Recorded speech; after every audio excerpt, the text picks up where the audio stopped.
When I was in Boone High School in an advanced vocabulary class, I had a teacher called Mr. Miles.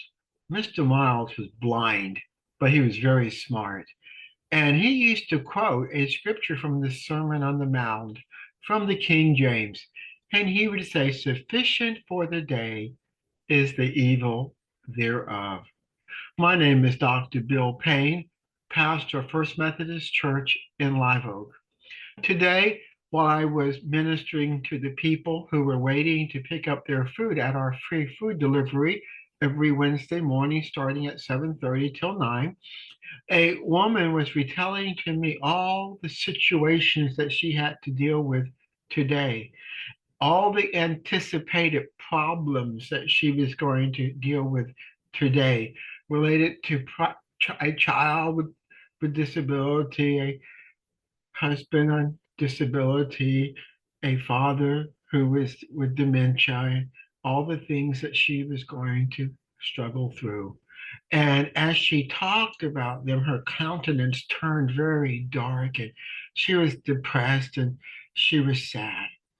And it hurt me to see her feeling that way and knowing how much her life was a burden at that point.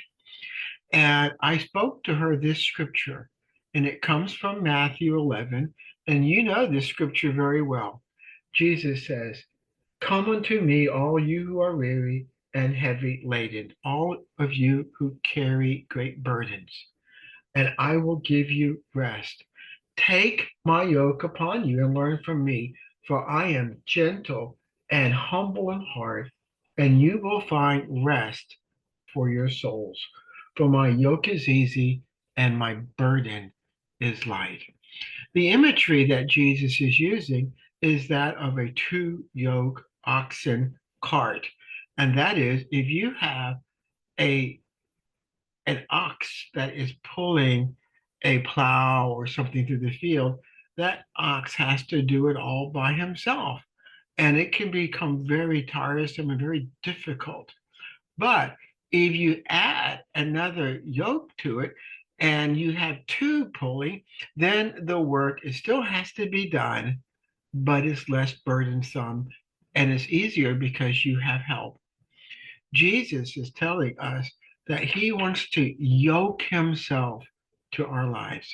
He wants to connect himself to us so that we don't have to pull through all of these issues all by ourselves because he wants to be with us. He wants to support us. He wants to strengthen us in that journey. I think of it this way. Imagine you are walking with your mom and you are walking through a crowded road and there's a lot of cars and a lot of potential dangers all around you. And if you want to look at the cars and the lights and worry about how am I going to cross that road and how are we going to get through that big group of people without being harassed or harmed, and there's a million questions and a million concerns and anxiety that could fixate upon you if you take time to focus on it. But if you hold your mother's hand and focus on holding your mother's hand and then letting your mom walk you across the road, walk you through the crowds, and take you to the place where you need to go, then you no longer have any basis for being concerned or being wearied. Jesus is like that mother who holds our hands.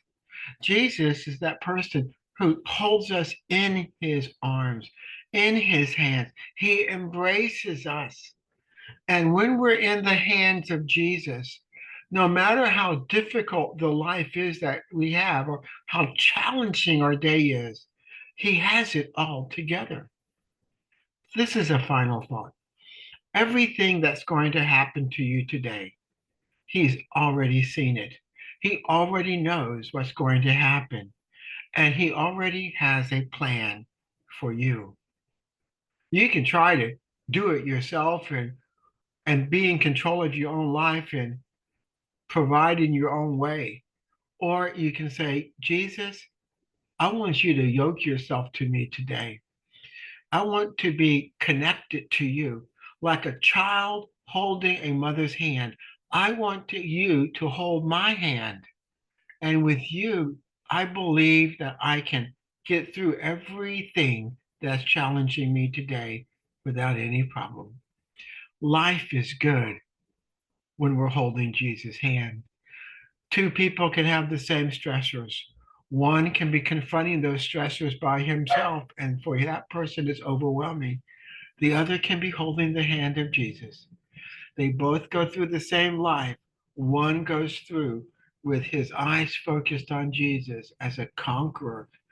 The other goes through with his eyes focused on the problems, and he's a victim. One is happy and one is sad. You have to choose what your focus is on. Put your focus on Jesus. Let him guide you through your life and let him hold your hand. He's a good God and he'll take care of you. May God richly bless you.